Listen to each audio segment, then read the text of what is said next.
Estamos en Conectados del Museo de la Memoria y los Derechos Humanos. Hola, les saluda acá Francisco Esteves, director del Museo de la Memoria y los Derechos Humanos, para iniciar un nuevo capítulo de este Memorablemente. En esta oportunidad tenemos la posibilidad de poder conversar con Álvaro Ahumada.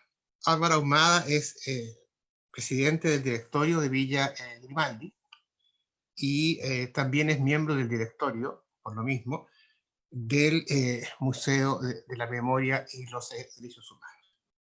Pero también Álvaro tiene una trayectoria muy larga en los temas de derechos humanos y de consecuencia en lo que es el trabajo social comprometido.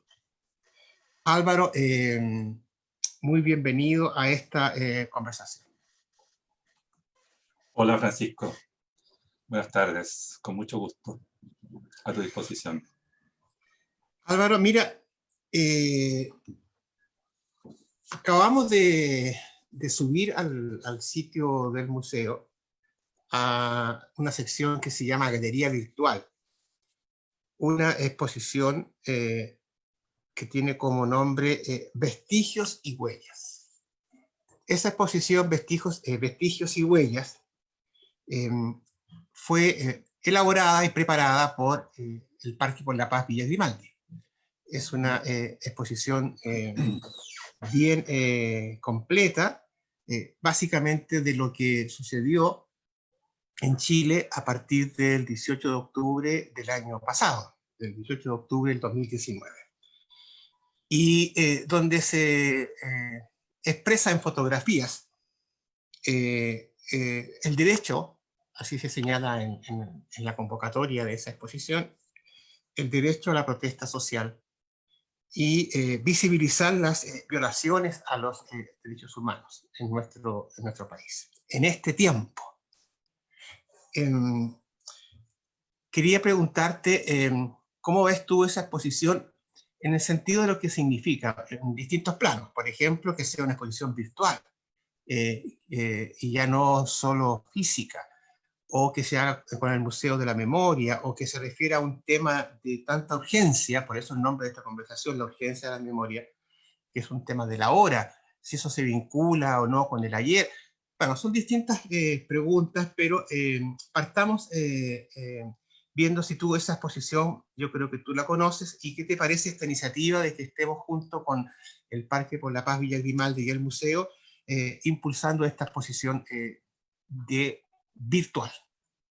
Sí, gracias por traer a colación el tema. Efectivamente, nosotros, con la colaboración de una serie de actores que estuvieron presentes en la protesta, artistas, digamos, populares, pudimos levantar esa exposición de manera física, la cual estuvo instalada durante algún tiempo en nuestro parque, antes que empezara la pandemia, y siempre se tuvo la iniciativa de que esto pudiera ser una acción conjunta entre nuestra corporación y el Museo de la Memoria, en el entendido de la necesidad de poder visibilizar cómo se fueron gestando todos los hechos que conllevaron, además, digamos, de la legítima protesta de las personas en nuestro país, la respuesta represiva de las autoridades que generó una serie de costos desde el punto de vista de las personas y de los manifestantes que estaban haciendo o expresando su opinión respecto a una serie de circunstancias que aquejan a nuestro país.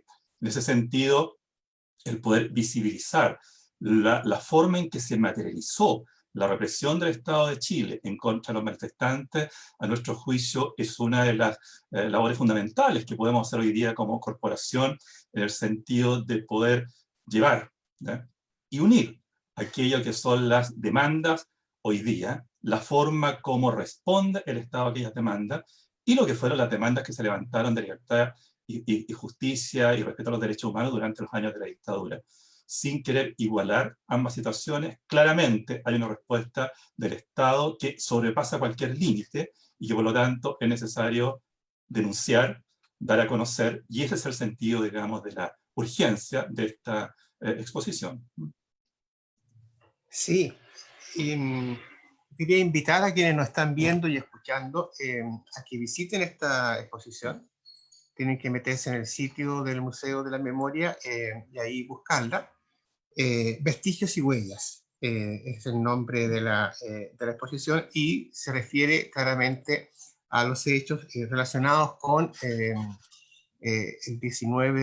con el 18 de octubre del año pasado y que se fue, en el museo se ha hecho así, todos los 18 hay una acción que recuerda ese momento, que fue un momento significativo en la historia presente del país y que tiene que ver con la memoria. Y tiene que ver con las violaciones a los derechos humanos.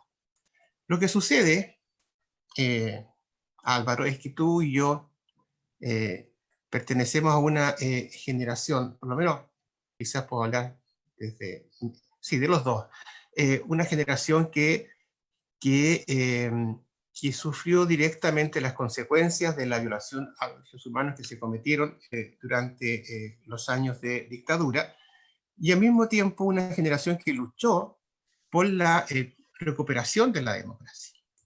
Existía una idea entonces, y esa idea era que la violación a los derechos humanos era inherente a la dictadura. Y que si nosotros volvíamos o recuperábamos o conquistábamos la democracia, entonces íbamos a tener ya un país donde no se iban a violar los derechos humanos. Y teníamos esa convicción, por lo menos yo la tenía, y por tanto estaba muy unido el tema de la lucha por los derechos humanos y la lucha por la recuperación de la democracia. Y efectivamente es una época donde distintos informes de Naciones Unidas señalan, por ejemplo, el informe de Bolio durante los últimos años de la dictadura, el 89, señala cómo se violaban los derechos humanos en nuestro país por parte del Estado. Y bueno, entonces viene el proceso de recuperación de la democracia. Estamos en democracia, aunque uno pueda decir que esta democracia es insuficiente, no nos gusta, pero estamos en democracia.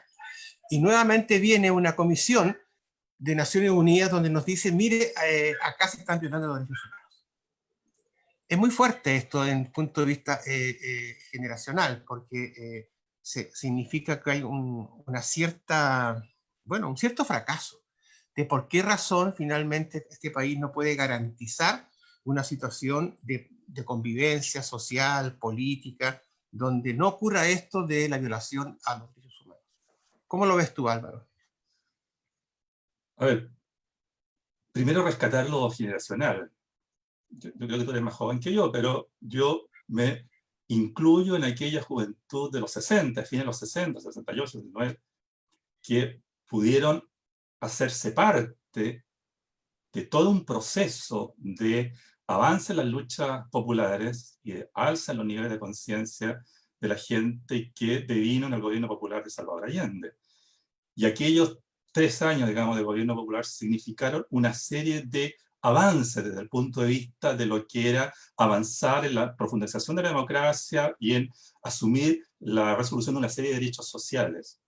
Y por lo tanto, aquí el torrente, que no era solamente un torrente de carácter político, sino también cultural, en fin, que estaba muy acorde a lo que estaba sucediendo en el mundo paralelamente, en fin, fue violentamente reprimido por la dictadura, que además no era una casualidad, en el sentido que lo único que hacía era defender los derechos de clase, básicamente, y por lo tanto, sobre esa lógica, impedir que siguiera avanzando una sociedad distinta de profundización de la democracia.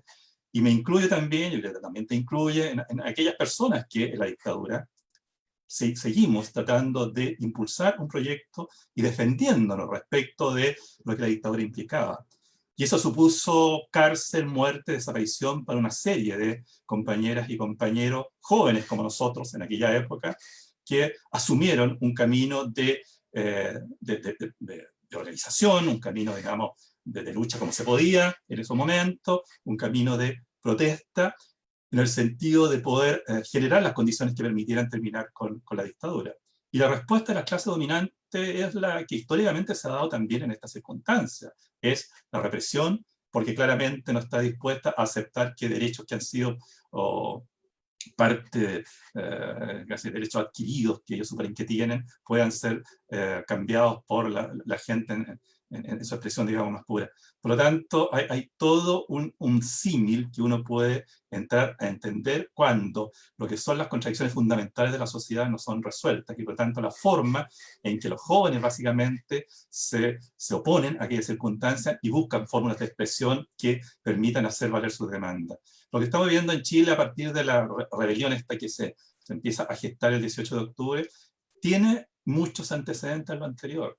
O sea, claramente hay una conexión porque, bueno, la historia de valga decirlo, se repite, a veces digamos como tragedia, a veces como comedia, pero hay elementos ahí que es posible, digamos, sacar a la luz en el sentido de cómo aquellos que conforman el bloque en el poder, y no me refiero solamente a las personas que pueden estar apoyando al gobierno de turno, sino aquellos opositores que, entre comillas, forman parte de todo un proceso de transición, también empiezan a mirar la protesta con desconfianza, empiezan a mirar la protesta, digamos, en el sentido de que aquello puede afectar claramente sus intereses, y por lo tanto, la respuesta que se propone es una respuesta violenta, básicamente violenta, que genera, digamos, las circunstancias o los hechos que nosotros hemos conocido.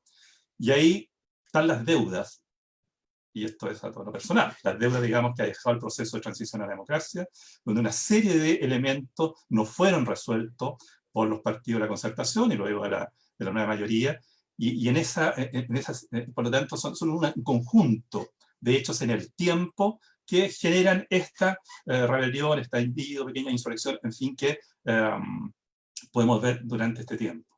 Claramente es una circunstancia que nos preocupa, porque el Estado ha tratado de resolver las cosas con más represión, con más violencia, creyendo que esa es la forma. Y claramente aquella no es la forma. De aquello también, si lo queremos trasladar a lo que es Wallmapu, también tiene sus expresiones allí muy, muy claras respecto de cómo el Estado chileno se niega a resolver un problema que tiene raíces ancestrales y lo que propone es, entre comillas, su orden que está sustentado en la fuerza, digamos, y la violencia.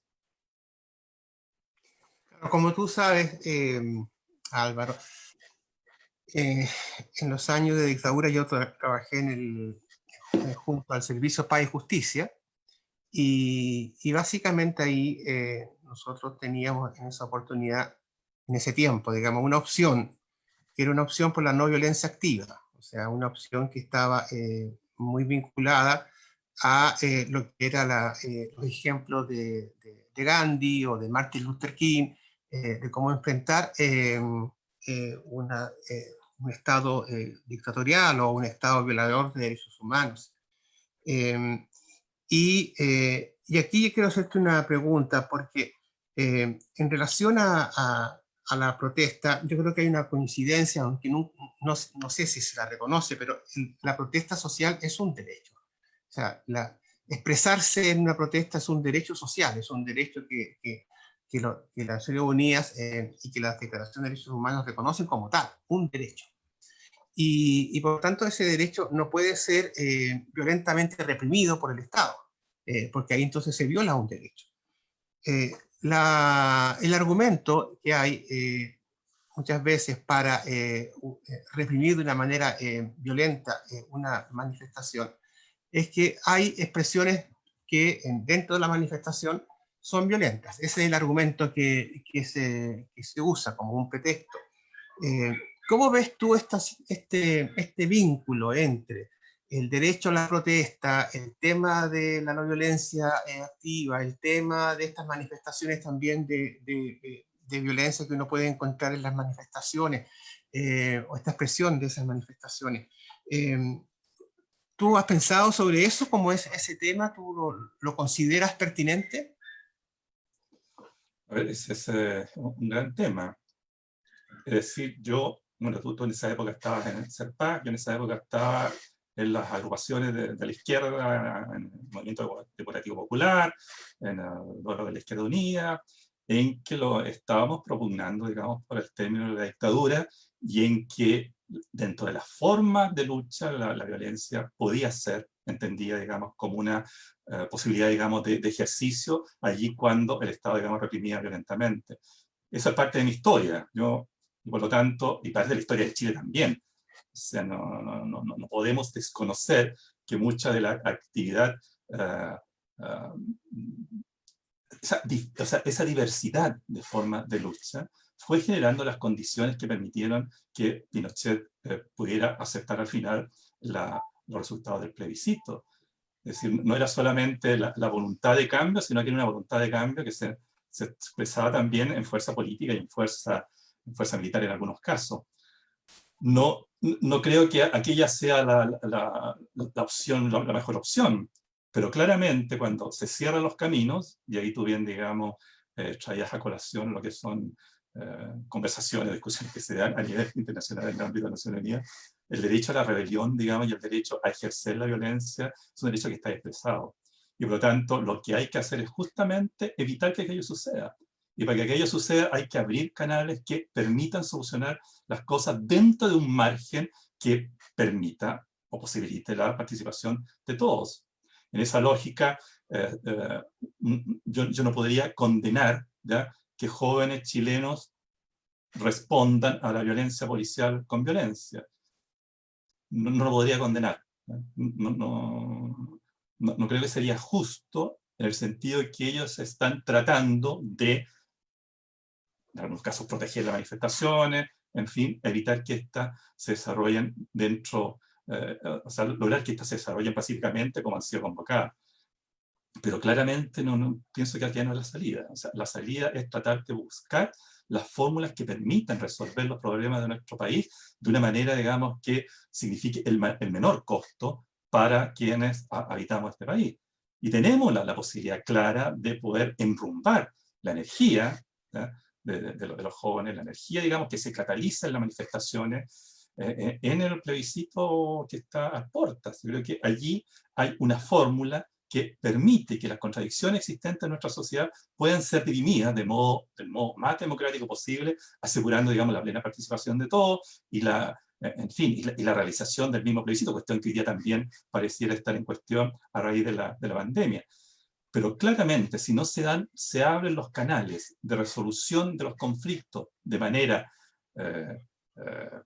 no sé si es pacífico, pero de manera, digamos, que permita que esto no nos genere costos a los habitantes de este país, creo que hay que hacerlo. Y esa es una obligación del Estado. Eso es una obligación, además, de los partidos políticos, asegurar que aquello suceda. Y por lo tanto, poder generar las condiciones que, repito, podamos en un plebiscito discutir, prefigurar cuál es el tipo de sociedad que queremos, hacia dónde queremos llegar, digamos, como nación. Claro, sí, el mismo informe del último que se hizo en Naciones Unidas señala a los estados que tienen la responsabilidad de que sus policías traten esas manifestaciones con ciertos parámetros de control o de autocontrol, o sea, en el sentido de que no puede usarse una violencia más allá de poder contener dentro de los márgenes de lo que es el derecho a la protesta, que ésta se pueda realizar. Y eso es un gran desafío, evidentemente. A mí me parece como a ti, Álvaro, más allá de las historias y de los tiempos, que aquí tenemos una responsabilidad, y la responsabilidad es que podamos, en el marco de la democracia, defendiendo la democracia, poder ir hacia una solución de los conflictos, de que sea una solución política. Pero aquí lo que pasa es cierto, que aquí hay grandes demandas que se han expresado y que son demandas por los derechos económicos, por los derechos sociales, los derechos políticos, los derechos culturales que tiene la gente. Has puesto un énfasis también en lo que pasa en Wallmapu. Son todos temas de extraordinaria importancia, y creo que tienes razón cuando señalas que la coyuntura del plebiscito es una oportunidad. O sea, es una oportunidad para que podamos darnos como país una constitución que pueda proteger y expandir los derechos individuales y los derechos colectivos. Pero la pregunta en esto, Álvaro, es, ¿tú crees que hay una relación entre, por ejemplo, la responsabilidad y el desafío que tiene Villa Grimaldi respecto a lo que ocurrió en los tiempos de dictadura con los temas actuales que están puestos en la sociedad, en lo que hemos estado conversando? ¿Hay una relación? Hay una relación en el sentido que lo que caracteriza, lo que define nuestra misión es el propender, digamos, y promover a la pleno el respeto a los derechos humanos en nuestro país. Y en ese sentido, aquella tarea sigue vigente. Tú decías que podíamos observar con estupor, ¿eh?, que aquel nunca más que suponíamos se había instituido con la llegada de la democracia es un nunca más a medias, en la medida de lo posible, y que no logra llevar a este país, digamos, a la plenitud del respeto a los derechos humanos. En ese sentido, nuestras tareas como corporación es seguir pregando en por aquel objetivo y educando, sobre todo a las nuevas generaciones, en la necesidad del pleno respeto a los derechos humanos. No solamente, digamos, los nuestros, sino los de todos, digamos, los chilenos. Ahora, ¿cómo ha sido la experiencia esta de pandemia? En el sentido de cómo ha afectado o influido en el modo de trabajar del Parque por la Paz Villa Grimaldi. Bueno, se nos ha afectado notablemente, en el sentido de que nos ha hecho perder el vínculo parque, sitio de memoria, con las personas, ¿no? O sea, el parque está cerrado ya desde marzo, 25 de marzo de este año, y por lo tanto la corporación es el parque.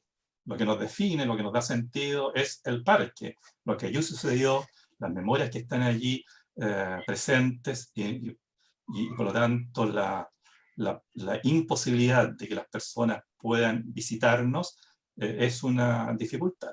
No obstante eso, hemos hecho todo lo posible para poder desarrollar y acompañar las actividades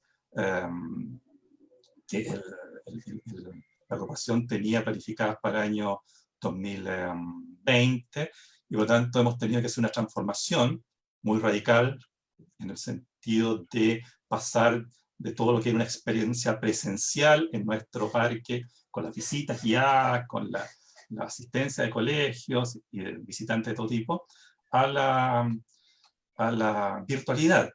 Y eso ha implicado un gran desafío que hemos tenido que afrontar con las herramientas que teníamos. No tenemos más recursos de los que ya habíamos expresado en nuestro presupuesto de este año, pero sin embargo lo hemos resuelto bien en el sentido o en la lógica que hemos podido desarrollar nuestra planificación adecuada a lo que la virtualidad nos permite. Y claro, no es posible tener la exposición Vestigio de la Memoria en el parque, pero bueno, ahora la compartimos con ustedes vía, digamos, la virtualidad, y eso claramente nos posibilita llegar a muchos sectores de la población. Bueno, la experiencia también virtual genera otros hechos, digamos, y es que más gente se hace parte, digamos, de lo que es la expresión cultural, educacional, que estamos entregando a partir de los distintos contenidos que están alojados en nuestra web, digamos, y en nuestras redes sociales. Y eso también es una nueva experiencia que nos hace ir pensando en el futuro cómo vamos a poder ir compatibilizando lo que ya se ha instalado, que es esta comunicación tal cual la estamos haciendo tú y yo ahora, con la necesaria visita y presencialidad, digamos, a las personas en nuestro parque, que repito, es lo que nos da sentido y razón.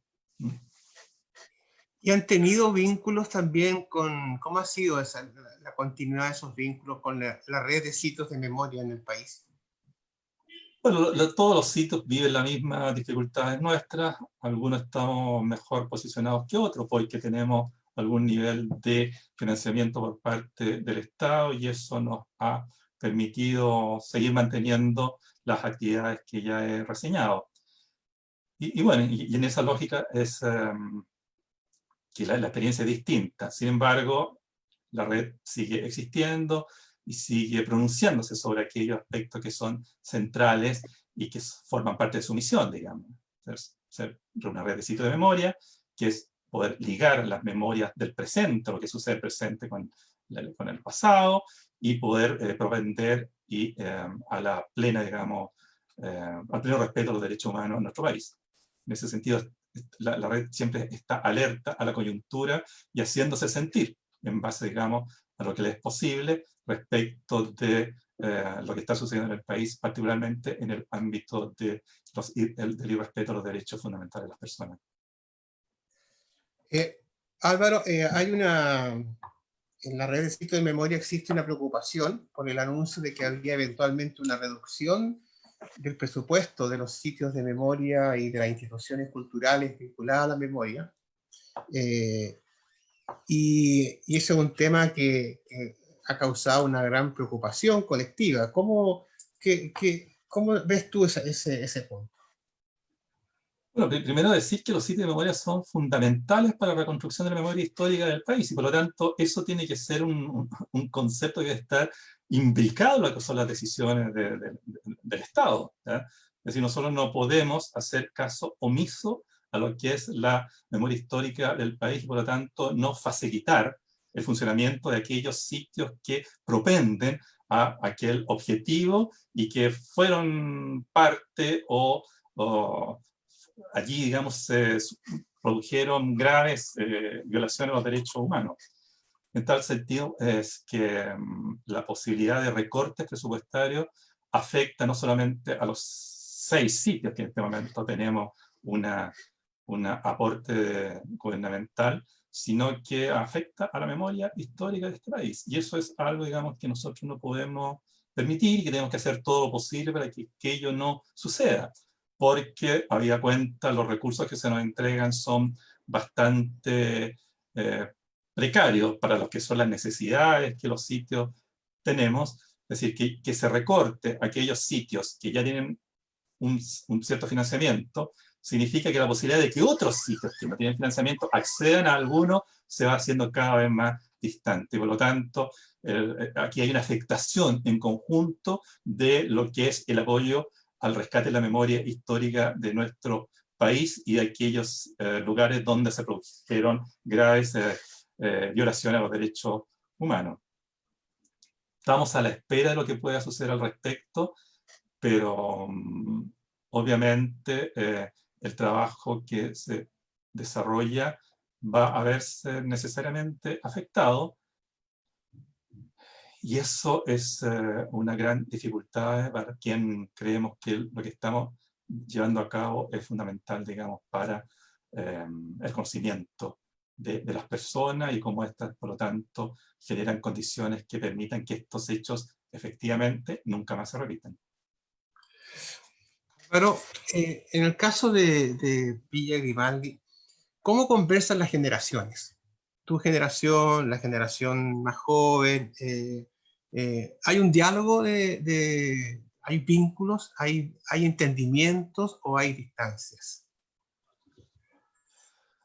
Nosotros tenemos un programa de educación dirigido al ámbito escolar con un conjunto de rutas pedagógicas que permiten que los jóvenes que nos visitan se vinculen directamente, digamos, con su presente,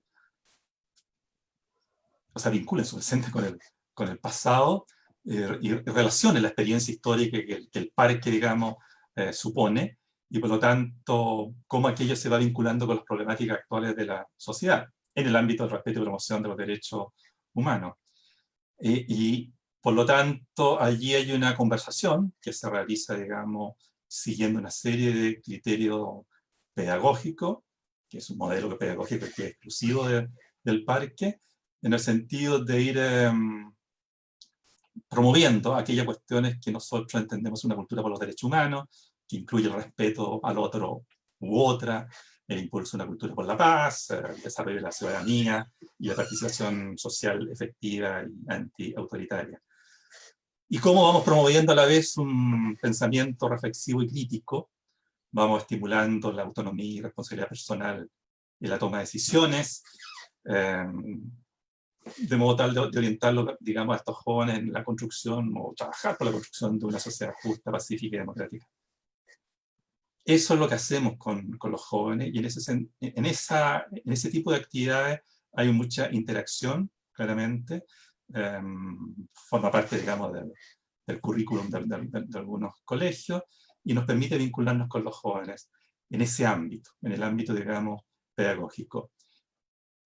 En general, en las tareas de la villa, digamos, no es fácil que los jóvenes se incorporen como socios, por ejemplo, que para nosotros sería una gran ayuda para ir generando las condiciones que permitan la supervivencia de los sitios, bueno, de nuestros sitios y de los sitios de memoria en general. Ahí nosotros tenemos una dificultad que tenemos que ir tratando de resolver para poder evitar que en 10 años más, en 20 años más, digamos, las tareas que tienen que ver con la memoria y el respeto de los derechos humanos sean imposibles de llevar porque no quedan socios en la corporación. Nuestra corporación es una entidad que está gobernada por una asamblea de socios que eligen su director, y por lo tanto, en la medida que existen socios, existe directorio y existe institución. Si no existen socios, o los socios se van disminuyendo cada vez más, producto de la biología, digamos, que nos vamos entrando a edades avanzadas y no nos permiten participar, se va a hacer más difícil la sustentación de la corporación y del parque. Y en ese sentido es una preocupación que tenemos como directorio, cómo logramos que este vínculo que vamos desarrollando a nivel de los jóvenes en el ámbito escolar también pueda irse expresando en un apoyo más explícito y concreto de lo que son tareas de memoria y respeto a derechos humanos. Ahora, claramente también entiendo que los periodos que estamos viviendo en la historia de nuestro país, el periodo que estamos viviendo en la historia de nuestro país, es muy demandante para nuestros jóvenes. Son muchas, digamos, los estímulos respecto a los cuales responder, cómo participar, y en fin, es un problema que tenemos que ir abordando y solucionando. Mira, yo quiero en este momento hacer un recuerdo especial de la Tere Izquierdo, que ella conocí mucho y es una gran compañera, una gran persona que falleció, y que ella estuvo presa en Villa Grimaldi. Sí. Pero no es la única mujer. Hubo varias mujeres que estuvieron presas en Villa Grimaldi.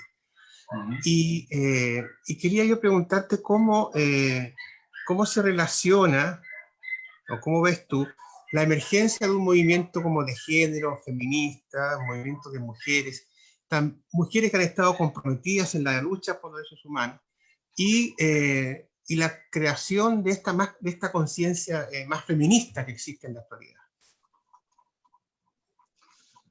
Bueno, efectivamente, te agradezco el recuerdo de la Tere Izquierdo. Ella era sobreviviente también del centro de detención y tortura. Y en este caso, lo vinculo con lo anterior. Bueno, su hija, Mariana Segers Izquierdo, es parte de nuestro directorio, ¿ya? Y por lo tanto, bueno, ahí hay una toma, digamos, de la posta respecto de lo que su madre era para nosotros y cómo ella está colaborando y ejerciendo un rol, digamos, muy fundamental en lo que es los temas que tú estás señalando. Básicamente porque, bueno, hubo muchas mujeres resistentes que fueron detenidas en este centro de detención y exterminio, llamado Cuartel Terranova en esa época, por la DINA. Muchas de ellas son desaparecidas hoy día, muchas de ellas son sobrevivientes. Y bueno, y pagaron el precio de ser luchadoras sociales, luchadoras por los derechos, por sus derechos y por evidenciar lo que era la puesta en marcha, digamos, de un proyecto común, que no hacía cuestión de géneros de ningún tipo. Y por lo tanto, la posibilidad de que aquello se exprese hoy día, que el feminismo tome la fuerza que toma hoy día, y que hemos sido testigos de que jóvenes, estoy utilizando la E, es profeso, para denotar, digamos, las distintas identidades de género, sean parte de nuevas formas de expresión por sus derechos y sean parte activa también en lo que han sido los movimientos sociales durante todo este periodo a partir de octubre. Para mí, digamos, son muy fundamentales, y son imposibles, digamos, de obviar como las nuevas expresiones en que el movimiento social empieza a poner en la mesa de la discusión temas que no eran antes, digamos, parte de la política, por así decirlo. Creo que en ese sentido el aporte, esta toma de posta respecto de la resistente de los 70, de la resistente de los 80, que toman las nuevas generaciones jóvenes y la lucha por el feminismo, es para mí muy relevante y gratificante, en el sentido de que por lo menos aquello que en nuestro parque está expresado en el patio de las Rosas, donde buscamos homenajear a todas aquellas resistentes caídas, desaparecidas en la villa o ejecutadas durante las épocas de la dictadura. Aquel ejemplo es tomado, digamos, por las nuevas generaciones y se expresa hoy día en el feminismo y en la paridad de género como una cuestión fundamental en cualquier salida que podamos proponer para el futuro. Ahora, mira, ya estamos acercándonos al fin del programa. Yo en este momento estoy viendo tu imagen y veo ahí un par de guitarras eléctricas. Eso me remite a que tú eres una persona vinculada a la cultura. ¿Cómo ves tú el rol de la cultura en lo que es la promoción y defensa de los derechos humanos? Es parte de, claramente, o sea, sin cultura no hay formación, sin cultura no hay educación. Yo no puedo concebir una sociedad, digamos, donde la cultura no tiene un rol preponderante. Preponderante porque además es un medio, digamos, que permite llegar a mucha gente, que permite activar conciencia. Nosotros no debemos olvidar todo lo que significó la cultura en los años de dictadura, y cómo la recomposición del movimiento social empieza a darse en aquellos festivales universitarios organizados por la ACU en las universidades de nuestro país por el 77, 78, que fueron dando Pablo, digamos, a la emergencia, además de muchos grupos musicales que en aquella época, dadas las condiciones, eran expresión de una resistencia que no se expresaba tal cual, pero que claramente a partir de los textos, digamos, había unos subtextos que eran muy necesarios, que eran muy obvios, digamos, para quienes lo escuchábamos y no hacíamos parte de ello. No es posible olvidar, digamos, todas las movilizaciones, las acciones de arte que se produjeron durante ese periodo y que fueron siendo parte, digamos, de todo el movimiento social que dio al traste con la dictadura. Yo creo que aquello se repite hoy día, o sea, las nuevas manifestaciones culturales, las nuevas formas musicales, cómo se van construyendo los nuevos lenguajes en el ámbito también pictórico o en el ámbito de la literatura, son parte de todo un bagaje de conocimiento sobre el cual no puede estar ajeno la gran masa, digamos, y todos los habitantes de un país. Y cualquiera nueva constitución debiera propender a que el hecho cultural, la cultura como tal, debiera ser fundamental en lo que es la construcción de la nueva sociedad. Eso sin lugar a duda. Y además como un elemento que motoriza, un elemento, digamos, que activa, es un elemento, digamos, que a través del arte nos lleva a concebir nuevas situaciones, y eso es muy relevante para quienes aspiramos por construir una nueva sociedad. Bueno, Álvaro, muchas gracias por habernos acompañado en este memorablemente un diálogo para la memoria. Hemos hecho un recorrido sucinto, pero un recorrido por las distintas facetas del trabajo que tú realizas. Hay mucho que seguir conversando.